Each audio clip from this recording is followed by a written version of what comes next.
오늘 요엘서 1장 13절에서 20절에 있는 말씀을 본문 삼고 여호와의 날이 가까웠나니 이런 제목의 말씀을 드리도록 하겠습니다.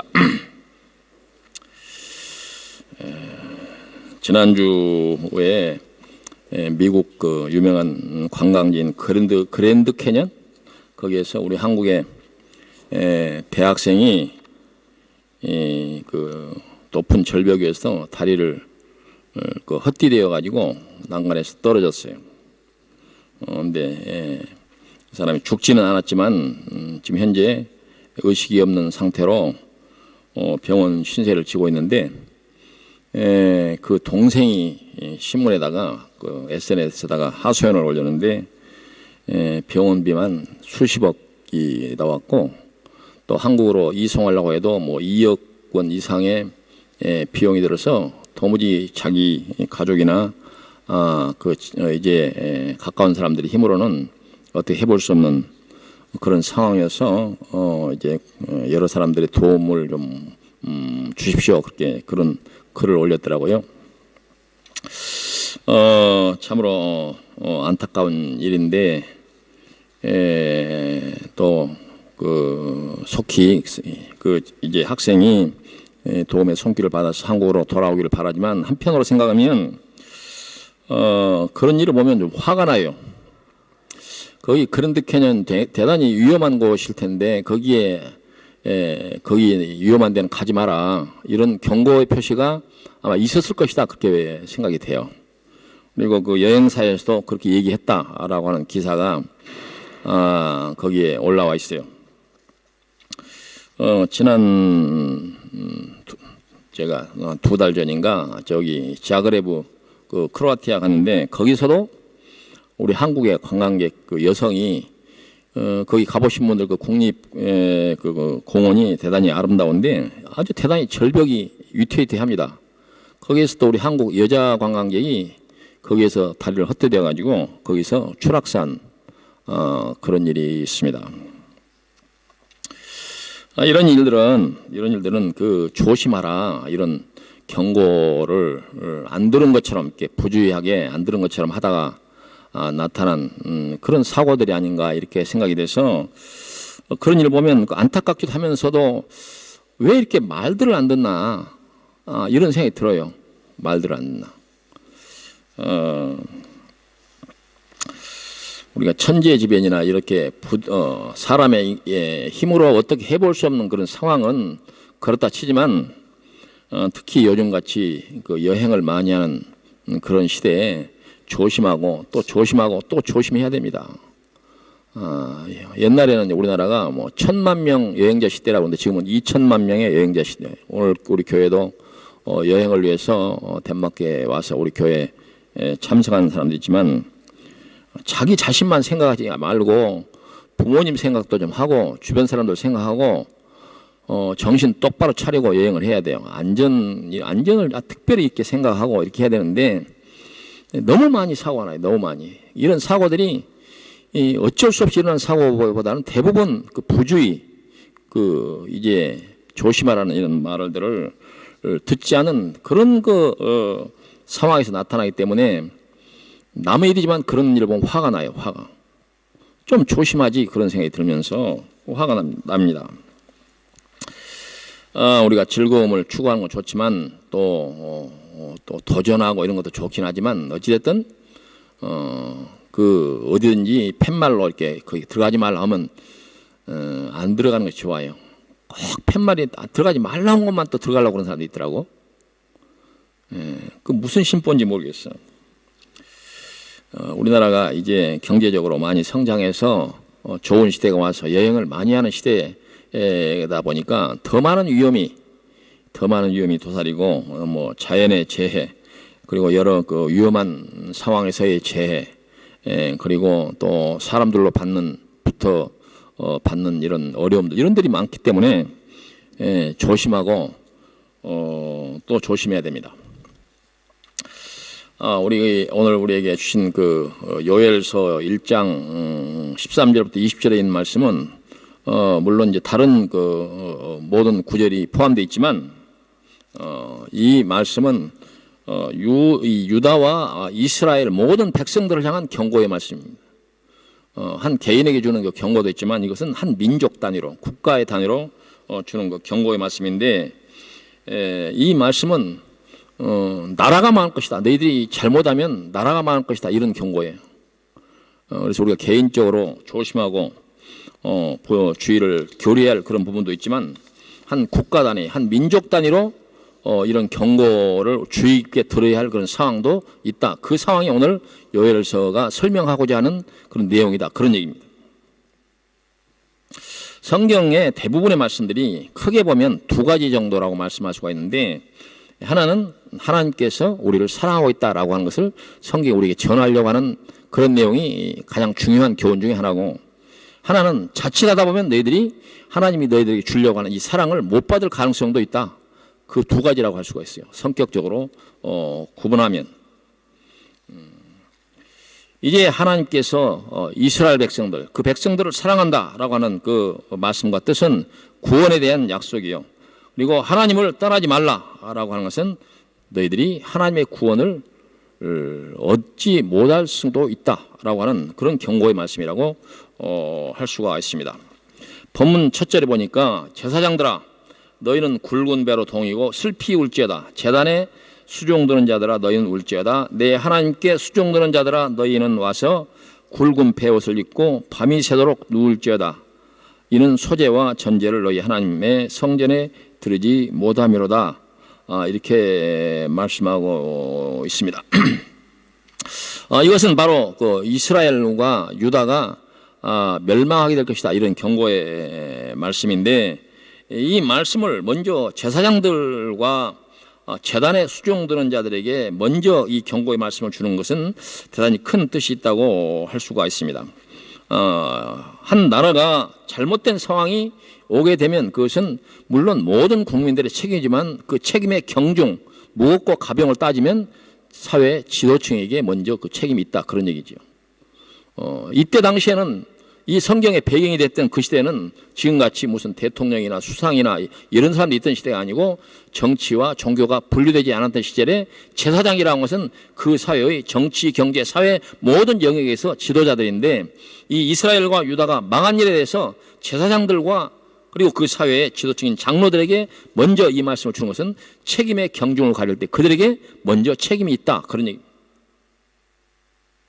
그래서 우리가 어떤 사회 지도, 국가적인 지도층에 내가 그런 자리에 오르겠다라고 하는 그런 그 열심을 우리가 가졌다고 한다면 그 책임에 막중한 책임도 생각을 해야 되는데, 위에 올라가서 누리는 그런 여러 가지 영광과 또 세상 사람들을 호령하는 이와 같은 자기에게 주어지는 그런 이익만 먼저 생각한 나머지 올라가는 것에만 열심을 내지 이 국가적으로, 사회적으로, 민족적으로 져야 될 책임에 대해서는 등한시하는 이런 경향을 우리가 역사 속에서 얼마든지 볼 수 있고, 그런 일 때문에 나라가 위기에 빠지고 심한 경우는 망한 사례가 아주 많이 있습니다.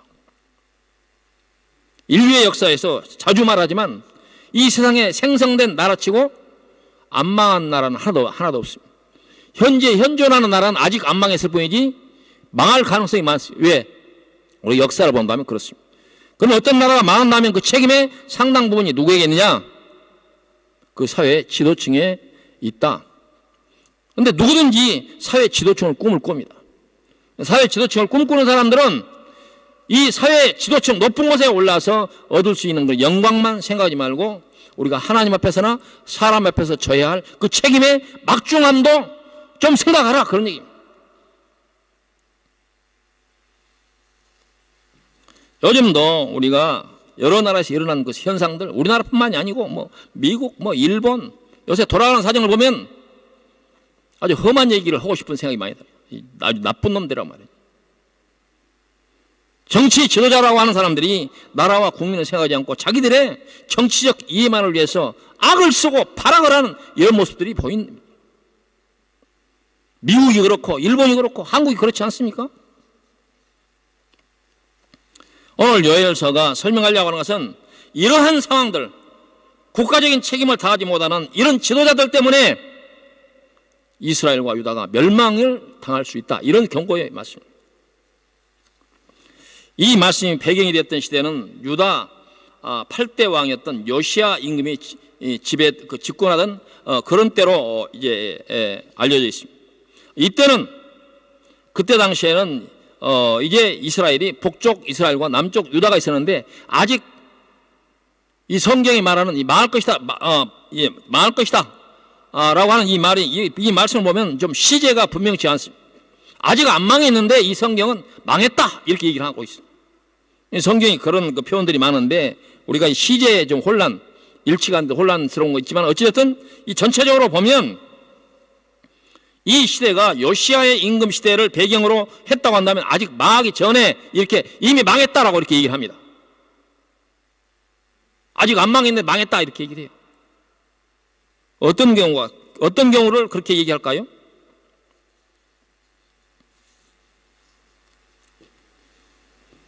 현재는 안 망한 것처럼 보이지만 사실상 그 나라가 이미 망했다 그렇게 표현할 수 있는 그런 나라들이 많다 이게. 사람들은 아직 우리 안 망했어, 우리 희망이 있어 그렇게 얘기할지 모르지만 하나님의 눈으로 보면 너 망했어, 돌이킬 수 없어, 방법이 없어 그렇게 여겨지는 그런 나라, 그런 국가, 그런 민족, 그런 지도자들이 넘쳐난다. 이 세상에 넘쳐난다. 망했다고 표현하기도 아까운 그런 현실들이 너무 많다 그런 얘기.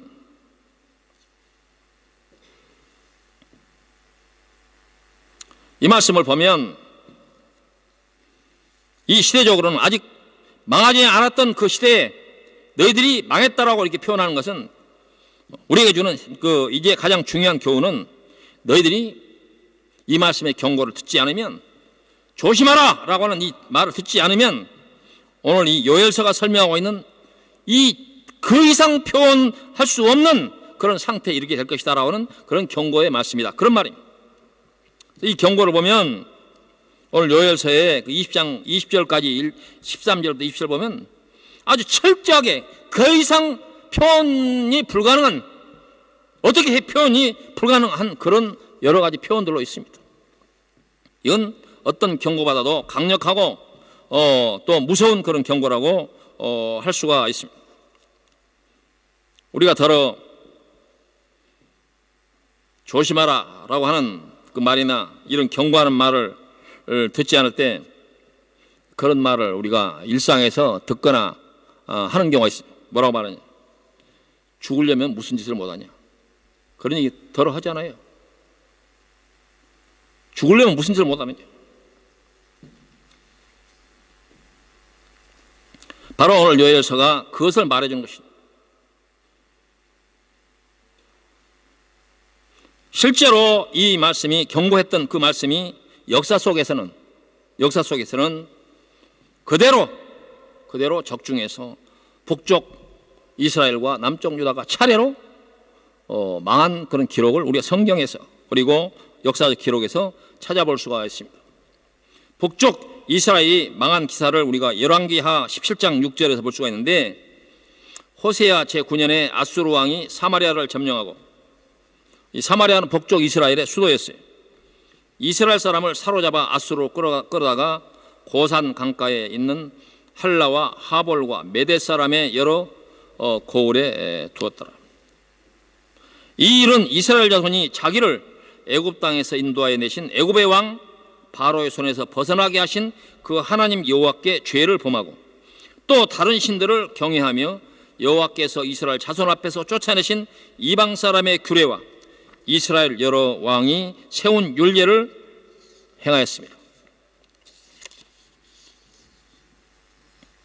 그리고 남쪽 유다가 망한 그 기록을 보면 역대하 36장 17절 이하에 보면 하나님이 갈대아 왕의 손에 저희를 붙이심에 저가 와서 그 성전에서 칼로 청년을 죽이며 청년 남녀와 노인과 백발 노홍을 긍휼히 여기지 아니하였으며 또 하나님의 전에 대소 기명들과 여호와의 전에 보물과 왕과 방백들의 보물을 다 바벨론으로 가져가고 또 하나님의 전을 불사르며 예루살렘 성을 헐며 그 모든 궁시를 불사르며 그 모든 귀한 기명을 회파하고 무릇 칼에서 벗어난 자를 저가 바벨론으로 사로잡아가매 무리가 거기서 갈대아 왕과 그 자손의 노예가 되어 바사국 바사국이 주재할 때까지 이르니라.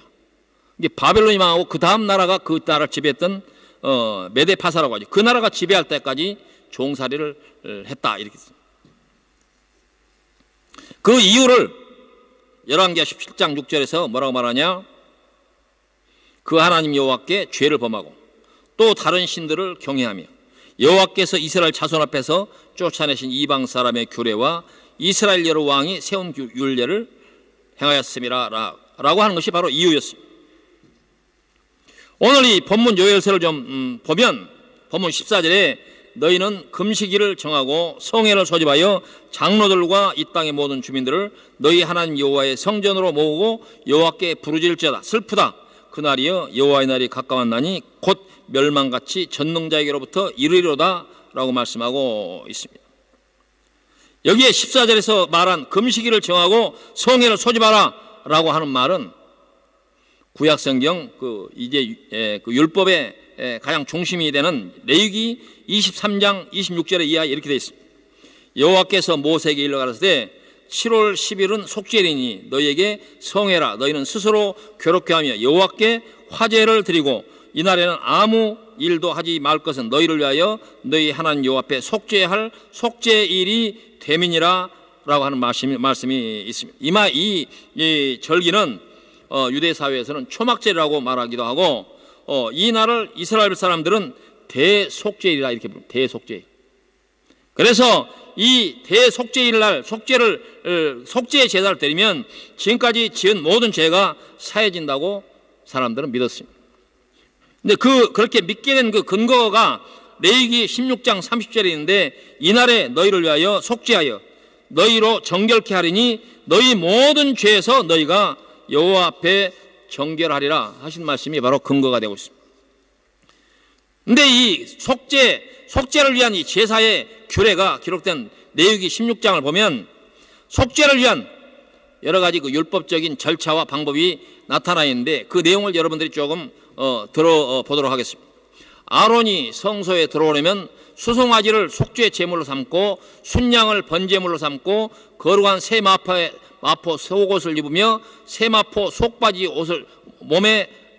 몸에 입고 세마포 띠를 띠며 세마포 관을 쓸지니 이것들은 거룩한 옷이라 물로 그의 몸을 씻고 입을 것이며 이스라엘 자손의 회중에게서 속죄 제물로 삼기 위하여 숫염소 2마리와 번제물로 삼기 위하여 순양 1마리를 가져갈지니라.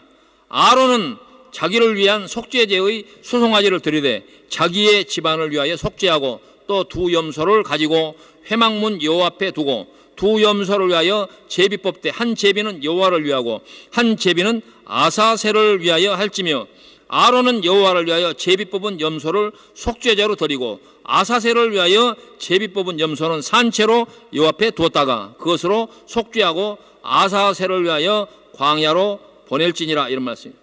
좀 어려운 말씀인데 그 말씀 뒤이어서 34절에 이는 너희가 영원히 지킬 규례라. 이스라엘 자손의 모든 죄를 위하여 1년에 한 번 속죄할 것이니라.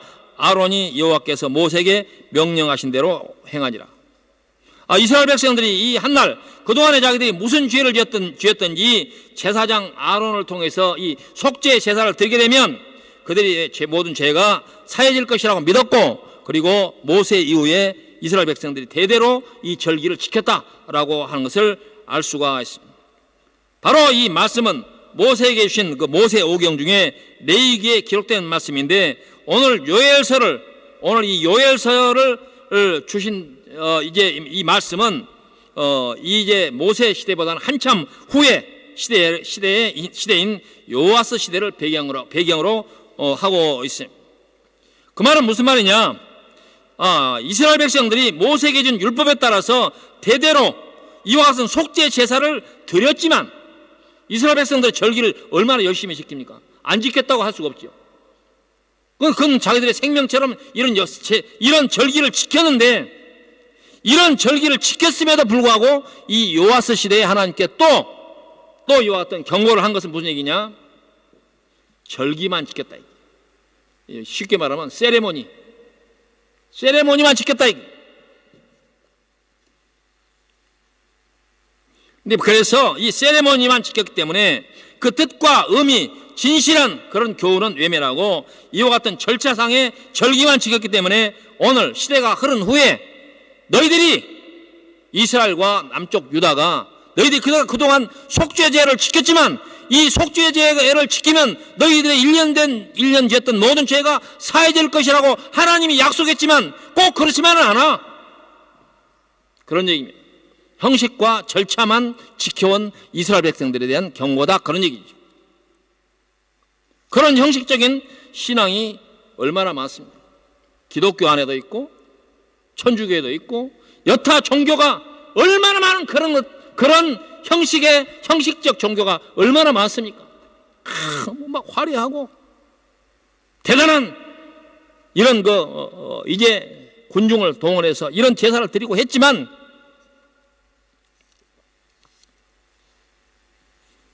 이스라엘 백성들처럼 그런 형식적 절차는 잘 지켰지만 그 내용이 진정으로 하나님께서 이스라엘 백성에 준 그 교훈은 듣지 않았다라고 하는 것을 우리가 알 수 있다, 그 말이죠.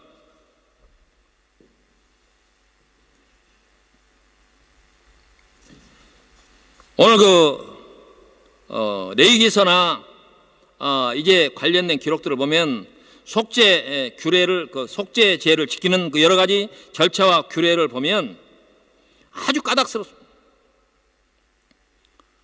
이제 제사장인 아론이 이스라엘의 그 회막이라고 하는데 그 성막이라고 말하기도 하는데 거기는 들어가려면 성소가 있고 성소 다음으로 지성소가 있고 그리고 성소 들어가기 전에 밖에 회막 뜰이 있고 들어갈 때마다 옷을 벗고 씻고 벗고 씻고 나올 때 벗고 씻고 이렇게 하고 아론이 들어갈 때 아론은 제사장 아닙니까? 아론이 들어갈 때 너를 위하여 손을 잡고 네 가족을 위하여 짐승을 잡고 그리고 백성을 위하여 짐승을 잡아라 이렇게 돼 있어요. 그러니까 아론이 그 안에 들어갈 수 있는 자기 자신의 죄를 위해서 제사를 드리고 번제를 드리고 가족들을 위해 그렇게 하고 백성들을 위해 하라. 그래서 여기에서 등장하는 수양이 필요하고 수소가 필요하고 염소가 필요하고 양이 필요하고 그런 절차마다 그런 이런 많은 희생된 그런 짐승들이 있었다라고 하는 것을 알 수가 있습니다. 간단하게 말하면 절차와 그 규례가 아주 세밀하고 아주 이제 뭐라고 말합니까? 아주 좀 지키기에도 어려운 그런 형태로 돼 있었다라고 하는 것입니다. 오늘 이제 이 레위기 16장을 여러분들에게 다 읽지는 않았지만 처음에 말씀을 준비할 때 이걸 우리 성도들하고 레위기 16장을 다 한번 읽어 이렇게 해서 제가 생각을 했는데 너무 길어서 이걸 다 읽으면 여러분들이 아마 하품할 것 같아서 잘라냈어요. 그 내용에 보면 이 이스라엘이 드려야 하는 속죄제의 절차가 지금 제가 설명할 바가 얼마나 세밀하고 그러는지 몰라요. 그런데 이스라엘 백성들이 아까 말씀한 것처럼 모세를 통하여 명령하신 대로 행했다. 그 절차와 이 아주 까닭스러운 이 절차와 이걸 아주 다 지켰다 이게요. 그걸로 끝나느냐? 그렇지 않다 이기죠. 제사가 됐든 예배가 됐든 무당 굿이 됐든 이런 절차와 형식이 중요하지 않다라고 하는 것이 성경의 교훈이다 그 말이죠.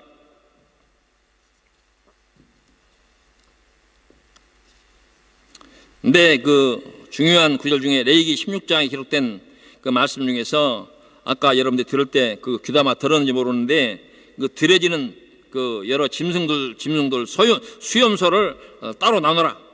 수염소 한 마리는 안에 가서 제사를 드리고 그리고 아사셀을 위한 수염소를 따로 두었다가 산채로 두었다가 나중에 끝나고 저기 사람이 미치지 않은 들 밖으로 내보내라 이런 게 있어요. 그래서 이 아사셀에 대한 그 신학적 논쟁이 많습니다.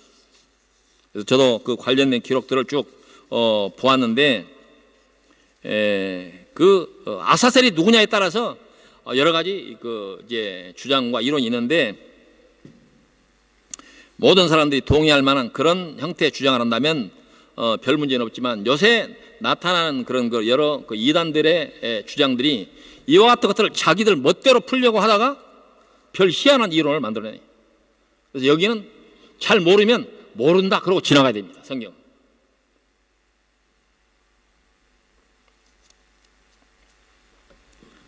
전체적으로 보면 여기에 등장하는 아까 레위기 16장에 나타난 여러 수소와 또 수염소와 또 양이 등장하는데, 거기에 이제 이 수염소 중에서는 하나님께 드려질 양, 그리고 또 아사셀을 위한 그런 양, 이렇게 나눠져 있는데,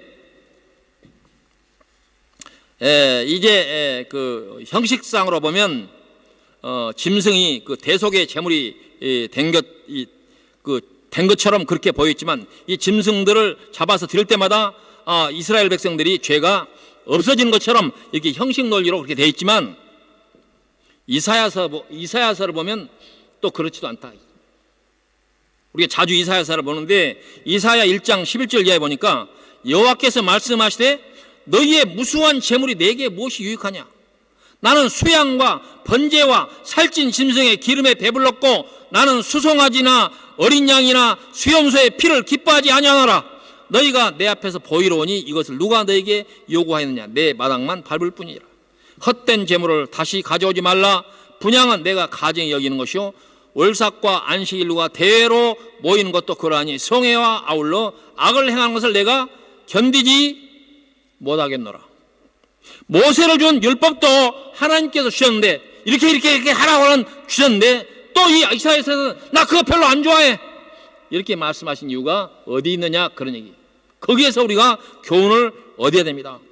이사야서 1장 14절 이하에 이렇습니다. 이 하나님의 말씀이요, 내 마음이 너희의 월삭과 정한 절기를 싫어하나니 그것이 내게 무거운 짐이라 내가 지기에 곤비하였느니라. 너희가 손을 펼 때 내가 내 눈을 너희에게서 가리고 너희가 많이 기도할지라도 내가 듣지 아니하리니 이는 너희의 손에 피가 가득함이라. 너희는 스스로 씻으며 스스로 깨끗하게 하여 내 목전에서 너희 악한 행실을 버리고 행악을 그치고 선행을 배우고 정의를 구하고 학대받는 자를 도와주고 고아를 위하여 신원하며 과부를 위하여 변호하라 하셨느니라, 이렇게 말씀하고 있습니다. 이 말은 무슨 말입니까? 쉽게 쓰여진 그 현대인의 성경에는 이렇게 번역되어 있습니다. 선하게 사는 법을 배우고 정의를 추구하며 학대받는 자를 도와주고 고아를 보호하고 과부를 위해서 변호하라. 그러니까 우리가 하나님 앞에 드리는 이 제사를 드릴 때 구약시대나 지금이나 이런 절차와 규례가 중요한 게 아니라 들어갈 때 마음 자세가 어떠냐? 정직한 마음으로 들어가라. 선한 행실을 가지고 들어가라. 학대받는 자를 도와줘라. 그리고 대표적인 사회적 약자인 고아들과 과부들을 위해서 그 사람들 편이 되어주라, 이렇게 얘기했어요.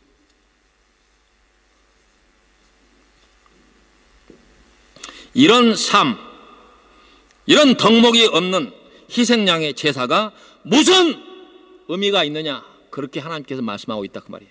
하나님께서 자기 말씀으로 입으로 하신 그 말씀을 하나님 또 번복하시면서 내가 이렇게 자세한 속죄의 절차를 가르쳤지만 그렇게 하는 것이 정의가 없고 희생이 없고 봉사가 없고 가난한 자들을 위해서 신원하고 그들의 편이 되어주지 못한 이 그따위 정신을 가지고 드리는 제사가 무슨 의미가 있느냐, 이렇게 하나님께서 그렇게 말씀한다. 그렇게 말하면서 당시에 가장 책임 있는 국가, 사회, 민족적으로 책임 있는 제사장과 장로들을 책망하는 것을 볼 수가 있습니다. 가장 먼저 그런 일에 앞장서야 할 이런 사회적 지도층, 국가적인 지도자들이 그런 일은 등한시하고 높고 높은 곳에서 세상 내려다보면서 호령하기를 좋아하고, 구약시대 제사장들의 옷이 얼마나 화려합니까? 지금도 마찬가지. 지금 유대교나 저기 오소독스 동방정교회 또 천주교 그 화려한 옷을 보면 구역질을 합니다. 구역질을. 근데 그런 모습을 오늘 한국교회도 따라갑니다. 목사님들이 가운을 말이지 무슨 이게 금박을 받고 몇십만 원, 몇백만 원짜리 그런 가운, 여기다 무슨 선을 막 3개를 굽고, 과거에 종교개혁 때에 비판받고 없었던 것들을 지금 한국교회가 되살려가지고, 그건 왜 그렇습니까? 목사가 돈이 많고 교회가 돈이 넘쳐나서 그런 거예요. 그런 것이 우리가 하나님 앞에 지었던 죄를 사해주는 그런 이유, 그런 근거가 되는 것입니까? 그렇지 않지요.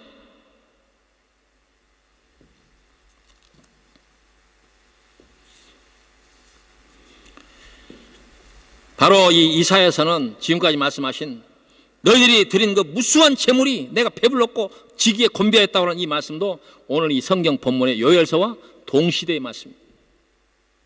무슨 말이냐? 이스라엘 백성들과 바로 이 유다가 망할 것이라고 경고했던 말씀이 이사야서와 호세아서와 요엘서와 계속적으로 같은 시대에 반복적으로 경고하고 조심하라고 그렇게 얘기를 했다 그 말이에요. 인간에게 질긴 하나님의 말씀에 대한 순종함이 없는 이와 같은 근성은 어디서 나오냐? 그것이 인간의 본 모습이다.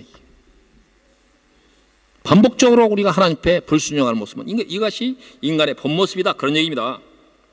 우리가 이 말씀을 들으면서 그 시대에 나쁜 놈들이었네, 그런 말을 하려고 이 말씀 우리에게 주셨겠습니까? 이 시대를 살고 있는 우리들에게 오늘 덴마크 한인교회에 나온 성도들이 깨끗한 옷을 입고 나와서 예배를 드릴 때 형식만 하나님께 예배를 드린 것인가? 아니 진정으로 성경이 얘기하고 있는 정의와 봉사와 희생과 가난한 여자를 위한 편히 되어주는 그런 마음을 가지고 나왔는가? 그걸 지금 얘기하는 것이 옛날에 그랬었구나. 그렇게 얘기하면 우리가 이 말씀에 우리가 무슨 상관이 있습니까?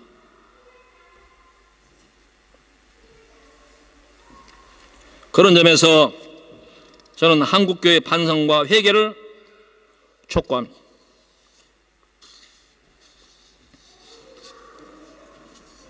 한국교회의 여러 신학적 특성을 책망하는 사람들은 한국교회 신학은 번영신학이라고 말합니다. 번영신학. 그리고 성공신학이라고 말합니다. 그리고 기복신학이라고 말합니다. 부자 되기 위한 신학. 또 이게 자기가 권력을 얻을 수 있는 그런 수단으로서의 신학. 수많은 사람을 교회에 끌어들여가지고 그걸로 말미암아 얻어지는 파이를 즐기는 그런 신학. 배가운동은 넘치도록 강조를 하지만 교회가 정말 가져야 한 본질적인 이 정의와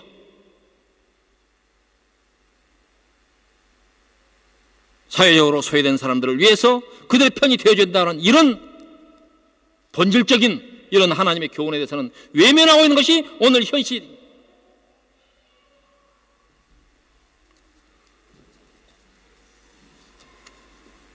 그것이 어쩌면 오늘 한국교회 위기의 본질이라고 할 수가 있습니다.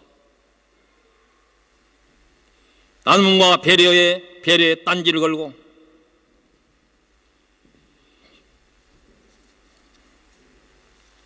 노동자들의 눈물을 비난을 하고 가진 자들의 편에 서서 부자들과 축제를 즐기는 한국교회가 지금 되어 있습니다. 큰 교회는 좋은 교회입니까? 작은 교회는 안 좋은 교회입니까? 그런 생각이 팽배해 있습니다. 우리나라는 6.25 이후에 세계에다가 20만 명의 고아를 보냈습니다. 전쟁이 그럴 수밖에 없는 상황을 만들었다고 그렇게 변명을 할 수가 있지만 그 부모가 그 고아들을 다 돌볼 수 없다고 한다면 그 사회와 그 사회에 있는 교회가 돌아보았어야 할 것입니다. 그러나 그런 점에 대해서 세계에서 가장 많은 고아를 해외에 수출했다고 비난받는 한국교회는 반성도 없고 회개도 없었고 그리고 사회적 약자들을 위한 그들에 대한 권리 주장을 외면하고 모든 사람이 함께 살아야 한다고 하는 그런 주장을 하는 사람들을 비난하고 가난한 자들의 노동자들의 외침에 눈을 가리고 귀를 막았습니다. 돈이 세상을 좌우하는 시장 경제를 복음으로 착각한 그러한 목사, 그러한 장로, 그런 성도들이 넘쳐나고 있습니다. 돈이 모든 세상 질서를 잡아가는 이와 같은 사상이 복음입니까? 그게 복음입니까? 그걸 복음으로 착각한 목사들이 넘쳐나요.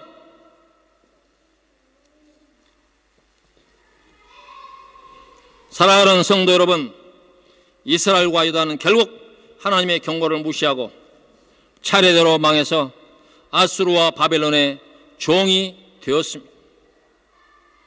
바로 요엘서 1장 15절에 슬프다. 그날이여 여호와의 날이 가까웠나니 곧 멸망같이 전능자에게서 이르리로다. 먹을 것이 우리 눈앞에 끊어지지 아니하였느냐? 기쁨과 즐거움이 우리 하나님의 성전에서 끊어지지 아니하였느냐? 씨가 흙덩이 아래에서 썩었고 창고가 비었고 곳간이 무너졌으니 이는 곡식이 시들었음이로다. 가축이 울부짖고 소떼가 소란하니 이는 꼴이 없음이라. 양떼도 피곤하도다. 여호와여, 내가 주께 부르짖으니 불이 목장에 풀을 살랐고 불꽃이 그 들의 모든 나무를 살랐음이니이다. 들짐승도 주를 향하여 헐떡거리오니 시내가 다 말랐고 들의 풀이 불에 탔음이니이다 라고 탄식하고 있습니다. 하나님의 경고와 하나님의 교훈을 잊은 이스라엘 백성들을 향한 결과가 바로 이런 것이었습니다. 이스라엘을 향한 하나님의 경고는 결국 무엇이었습니까? 그들에게 주었던 속죄제의 여러 절차와 규례에 따라서 많은 소와 양과 염소를 잡는 것이 중요한 것이 아니라 거기에 속죄제로 들어갈 때에 결국 사회적 약자들을 위한 배려하지 못했던 것, 그리고 정의의 편이 서지 못했던 것, 그러한 것들을 회개하고 나아가는 그런 마음을 하나님이 요구하셨을 것입니다. 바로 우리가 가슴을 찢고 죄를 날리며 하나님 앞에 회개의 기도를 드려야 되는 것은 이와 같은 형식적인 것이 아니라 진정으로 그 사회의 가장 밑바닥에서 울부짖는 사람들의 편이 되어주고 그들의 하소연에 귀를 기울여주며 정의가 강물같이 흐르는 그런 사회에 앞장서는 그런 모습으로 나오기를 바라는 하나님의 마음이 있을 것입니다.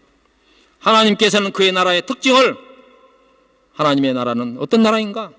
하나님의 공의가 강수와 같이 흐르는 나라를 만들었습니다. 하나님의 나라는 형식과 장소와 위치의 문제가 아니라 하나님의 나라는 성격적으로 하나님의 이 평화가, 하나님의 사랑이, 그리고 이웃에 대한 배려가 넘쳐나는 그런 사회를 하나님께서 하나님의 나라라고 정의했습니다.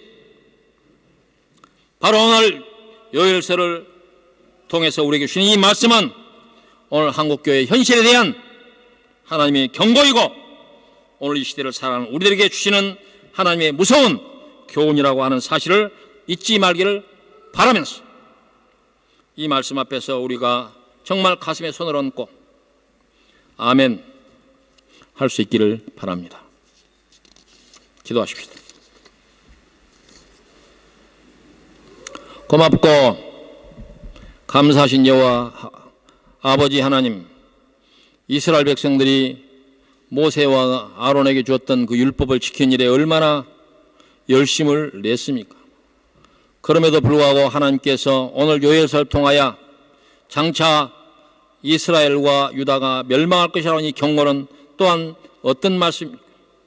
오늘 이사야서가 우리에게 들려줬던 하나님께서 이스라엘 백성들이 들었던 그 무수한 재물의 연기에 질식하고 지기에 곤배했다고 하는 이 말씀이 무엇을 뜻하는 것입니까? 우리가 하나님 앞에 나와서 머리 숙여서 예배는 드리지만 형식적인 그런 모습만 드리는 것은 아니었는지, 신령과 진정으로 드리는 예배였는지, 오늘 이 말씀 앞에서 우리 자신들을 돌이켜볼 수 있도록 인도하여 주시고, 오늘 우리 한국교회가 정말로 이 말씀 앞에서 가슴을 치면서 통고하면서 슬프다 그날이여 라고 애곡하는 그런 마음을 저들에게 허락하여 주시옵소서.